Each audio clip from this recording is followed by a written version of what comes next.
Hey guys, welcome to day 4. അപ്പോൾ ഇന്ന് ഞങ്ങൾ രാവിലെ തന്നെ എണീച്ചിട്ട് മേലെയുള്ള ഇൻഫിനിറ്റി പൂളിൽ പോയി. നമ്മൾ വന്നാൽ തൊട്ട് പോകണമെന്ന് വിചാരിക്കട്ടെ, പക്ഷേ നമ്മൾ ലേറ്റ് ആയി എണീക്കുന്നതാണ് പോകാൻ പറ്റില്ല. അപ്പോൾ ഞാനും അക്ഷേട്ടൻ എന്ത് ചെയ്തു, രാവിലെ തന്നെ പോയി. പക്ഷേ ഞങ്ങൾ പോയതോ നല്ല മഴയും തണുപ്പുള്ള ദിവസം, അവരതിലേക്ക് ഇറക്കി വിടുന്നില്ല.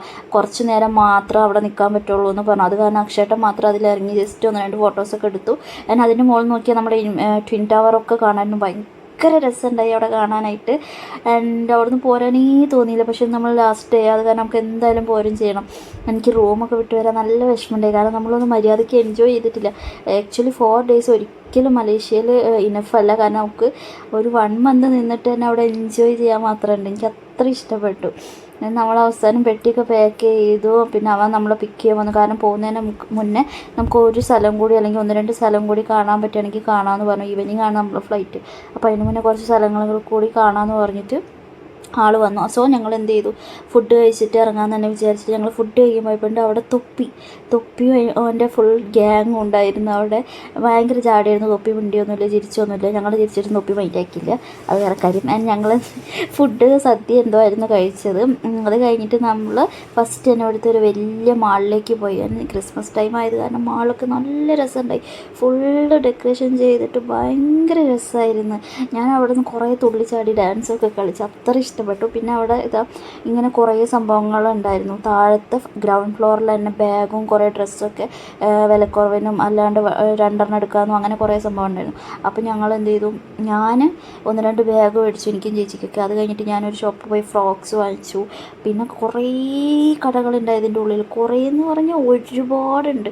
അതിൻ്റെ ഉള്ളിൽ കുറേ ക്യൂട്ടായിട്ടുള്ളതും വെറൈറ്റി സാധനങ്ങൾ. അതിപ്പോൾ ചെരുപ്പാണെങ്കിലും ബാഗാണെങ്കിലും ടോയ്സ് ആണെങ്കിലും ആക്സസറീസ് ആണെങ്കിലും എല്ലാ സാധനങ്ങളും ഭയങ്കര വെറൈറ്റിയും സ്റ്റാൻഡേർഡ് ആയിട്ടുള്ള സംഭവങ്ങളായിരുന്നു. അധികം പ്രൈസൊന്നുമില്ല. ശരിക്കും വിസിറ്റ് ചെയ്യാൻ പറ്റുന്ന ഒരു മാളാണ്. ഇപ്പോൾ ആരെങ്കിലും മലേഷ്യയിൽ പോകുന്നുണ്ടെങ്കിൽ ശരിക്കും ഇവിടെ വിസിറ്റ് ചെയ്യണം, കാരണം അത്ര അടിപൊളി. ഈവൻ പെഡിക്യൂർ ആണെങ്കിലും മാനിക്യൂർ ആണെങ്കിലും ഒക്കെ പ്രൈസ് ലോ ആണ്, പക്ഷേ നല്ല സർവീസും ആയിരുന്നു.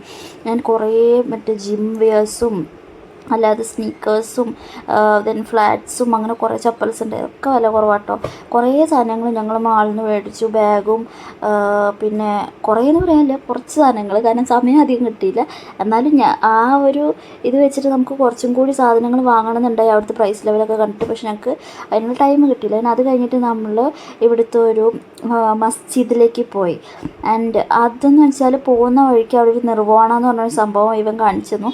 അതെന്ന് വെച്ചാൽ ഇവിടുത്തെ ചൈനീസുകാരുടെ ഒരു സിസ്റ്റമാണ്. അതായത് മരിച്ചവരുടെ കുറേ വർഷങ്ങൾക്ക് അവിടെ ഇങ്ങനെ ബോഡി കീപ്പ് ചെയ്യുക ഫ്രീസറിലെന്ന് പറഞ്ഞിട്ടുള്ളൊരു സംഭവം. എന്നാൽ അതിന് പ്രോപ്പറായിട്ടുള്ളൊരു വീഡിയോ എനിക്ക് എടുക്കാൻ പറ്റില്ല. അത് കേട്ടപ്പോൾ ഭയങ്കര ഷോക്കായി. എന്നാൽ നമ്മൾ പോകുന്ന വഴിക്കായിരുന്നു. അപ്പോൾ നമ്മൾ പോയത് പുത്രജയയിലേക്കായിരുന്നു. പുത്രജയിൽ എന്ന് പറഞ്ഞാൽ ഇങ്ങനെ മെയിനായിട്ടുള്ളൊരു പള്ളിയാണ്. അതിൻ്റെ ഉള്ളിലേക്ക് നമുക്കും കയറായിരുന്നു ഡ്രസ്സൊക്കെ ഇട്ടിട്ട്. പക്ഷെ അന്ന് കറക്റ്റ് അവിടെ എന്തോ ഒരു പ്രോഗ്രാമായിട്ട് നമുക്ക് അലൗഡ് അല്ല, ആർക്കും ഉള്ളിലോട്ട് കയറാൻ പറ്റില്ല എന്ന് പറഞ്ഞു. അപ്പോൾ ഞങ്ങൾക്ക് വീണ്ടും വിഷമമായി, കാരണം അതും ഒരു റോങ് ഡേ ആയിരുന്നു അവിടെ ചെന്നപ്പോൾ. അത് കാരണം നമ്മൾ എന്ത് ചെയ്തു, അവിടെ നിന്ന് കുറച്ച് നേരം നിന്നിട്ട് നമ്മൾ ഇറങ്ങിയാൽ ആ പോസ്റ്ററിൽ കാണുന്നതിൽ നമ്മളൊരു മലയാളി ഉണ്ടായിരുന്നു കേട്ടോ. ഏതോ ഒരു വലിയ പള്ളീൻ്റെ ഒരാളാണ്, ആരാന്നൊന്നും അറിയില്ല. ദെൻ ഈ കാണുന്ന ഫ്ലാഗ്സൊക്കെ മലേഷ്യയിലുള്ള വേറെ ഓരോ സ്റ്റേറ്റുകളുടെ ഫ്ലാഗ്സ് ആയിരുന്നു.